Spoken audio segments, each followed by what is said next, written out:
Hi crafters, Raquel here from Paints and Glitter. Today I'm here with you at ScrapbookPal.com and I am going to be sharing with you some projects created with this gorgeous collection from Pinkfresh Studio.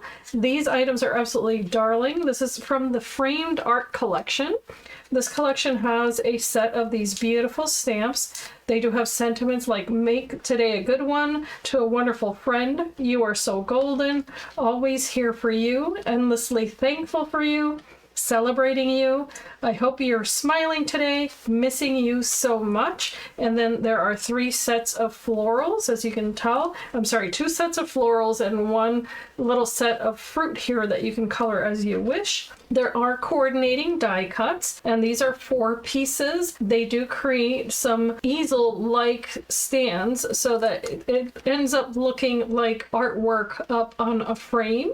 And so it has these little pieces here that are going to help you hang your artwork, if you will, which is absolutely adorable. And then from that same collection, there are high-quality stencils, and these are 4 stencils that you can use that coordinate with those stamped items, but then you get some little extras here, such as some little whimsical art that will look more abstract, and I think that that is so adorable. These have been designed by Caitlin Schaefer, and I think she did a phenomenal job. I will also be using the coordinating cuts die cut.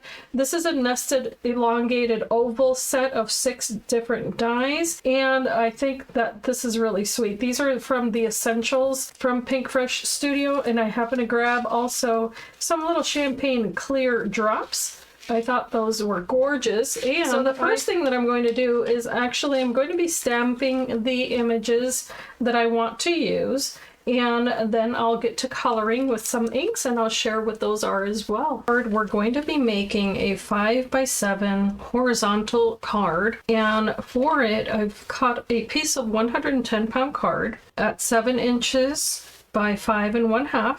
And a second one at 5x7. So what I'm going to do is take this piece, which is the 5 1/2 by 7. I'm going to score this at 1/2 inch along the 5 1/2 inch edge so that I get my little hinge. I'm going to fold that back so that I know where my fold line is. And I'm actually going to burnish that fold. I have a panel here that is 4 7/8 by 6 7/8. This is going to rest right on top. And onto this panel, we're going to place 2 different dies. We're going to take from the nested elongated ovals, the second largest die and the third. I'm going to tack these down using low tack adhesive. And I'm going to be cutting this out of this background. And you can couple them together or use one and then the next smallest one.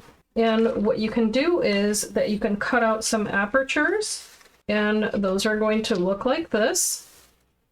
So cut out 2 that will fit the aperture here, this larger one, and 2 that will fit the smaller aperture. So we'll come back to those. But you're going to want to layer these, and actually take the papers that did fall out and save those because you'll be using them. But now you're going to take this layer. As you can see, it's going to fit really nicely on the front, but we want to place something in between these papers, and that's going to be this piece of acetate. I'm going to set this aside for a moment, and I'm now going to adhere that piece of acetate behind this piece here. And I am using 1/4 inch wide scrappy tape. It's got multiple uses, but it's really nice and strong. So what I'm going to do is I've taken the acetate and cut it at 4 7/8 by 6 7/8. I'm going to try to fit it from the opposite end.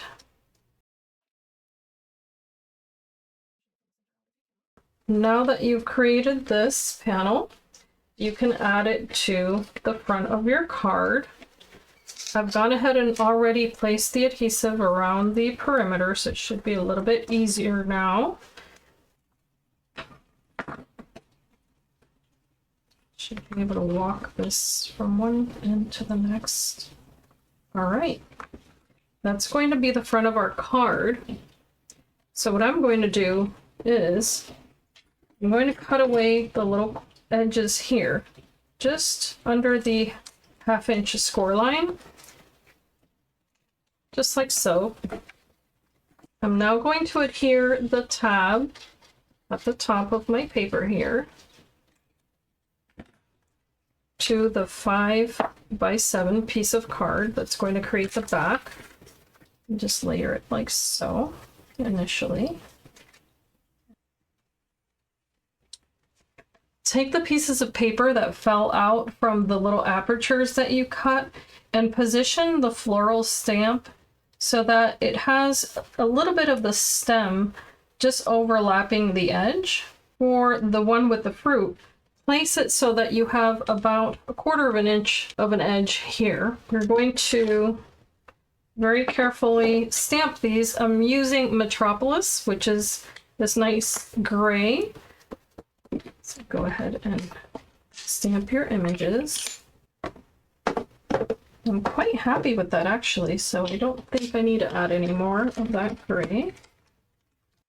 You can now position the stencils to color these flowers.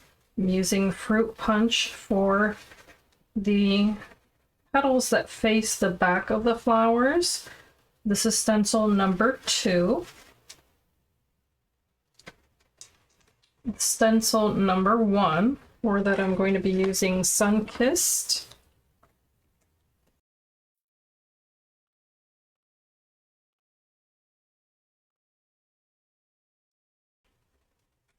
Also a little bit of Mimosa.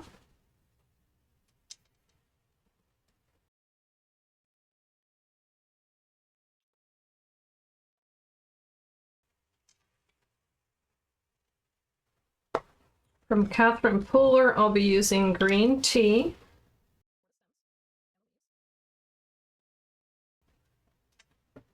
Stencil number 4, just to bring a little bit of depth of color to this portion. I suggest a smaller brush. Just very lightly add that color. That's Eucalyptus. I'll be using the next stencil for the fruit. And I'm going to be using the same combination of colors. Using Sunkissed first, I'll be coloring the base of the fruit.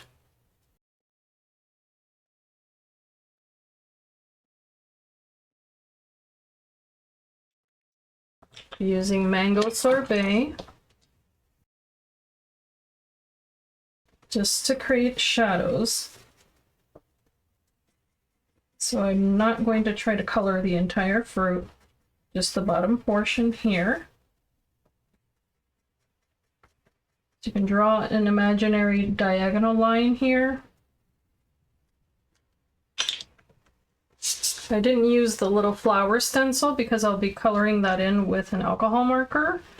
But with this particular one, which is stencil number 2, I'm now going to cover this area and use Green Tea once again. You can also add little details with stencils number 3 and 4. It's completely up to you, but this will line up with the little centers of those leaves, and you can use a darker green like eucalyptus. And again, this is optional, but it will add depth. And then to add a little bit more detail, stencil number 4, you can place right on top. And if you'd like to, you can use Fruit Punch.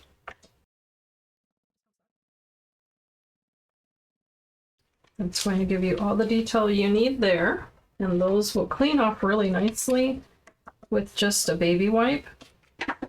Set this aside and let it dry because you've just used ink on it. Now taking this larger oval, you can take a little ruler. I'm going to go in about 3/4 of an inch from the edge. And I'm just going to draw a really faint line here on both sides of that image. And again, just draw a little bit of a line here. Very, very faint. You can now take some sharp scissors and you're going to cut around that line and around the image as well. If you want to, of course, you can go ahead and erase that line now.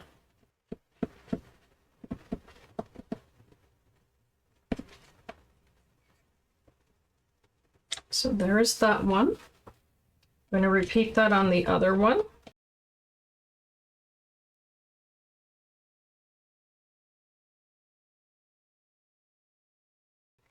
can now bring back the card base, and what you're going to do is take one of your apertures and you're going to adhere this right behind it. Make sure you get a tiny little drop around the edge here.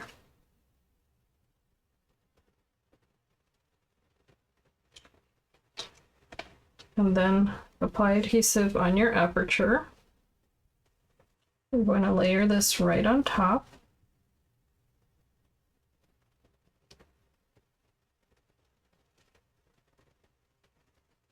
And this should fit right along the edge. Continue your little line of adhesive.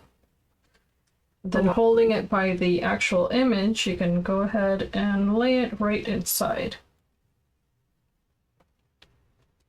Line it up.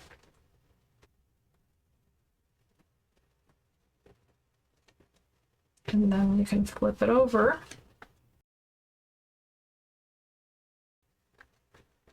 Place it on top. And walk up along the edge. Just like so. Okay. You want to give that a moment to dry, but then you want to open your card, and to hide that unsightly adhesive, you're just going to take the second aperture that you would have cut out, place it right on top.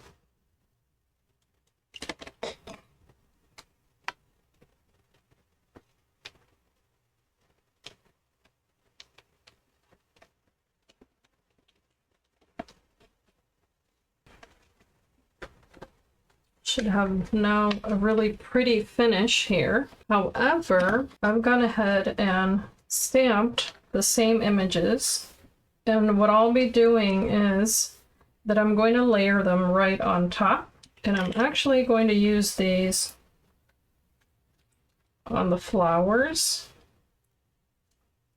here.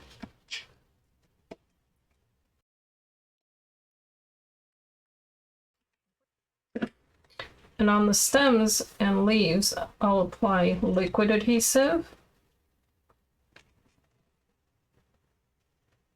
So this is going to be a little bit off the edge there.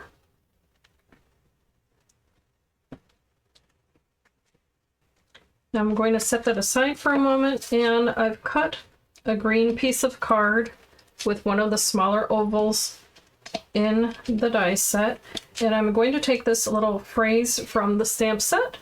It says, "Make today a good one," and I'm going to stamp this using fruit punch. And I just have a little square piece of card here that I'm going to be die cutting. I like to use my leftover pieces for that. I'm going to be adding a piece of card to the inside now that measures 4 7/8 by 6 7/8, and that'll cover that little tab.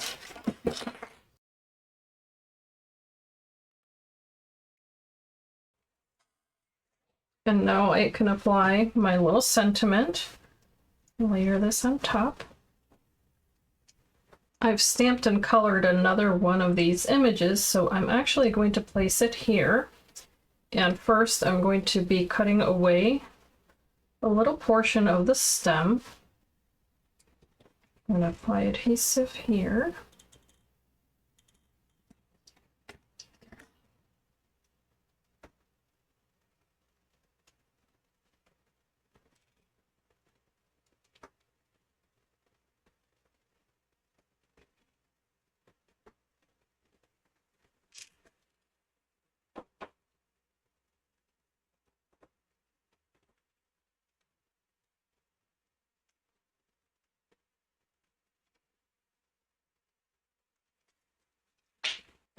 I'm also going to top off the flowers with a little bit of the Glitter Gloss Shimmer pen from Nuvo.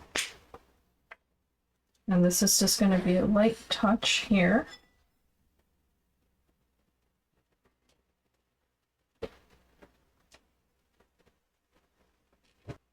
So just top off little areas where you like with this gloss pen or glimmer pen. And that'll give that tiny bit of shine to your card.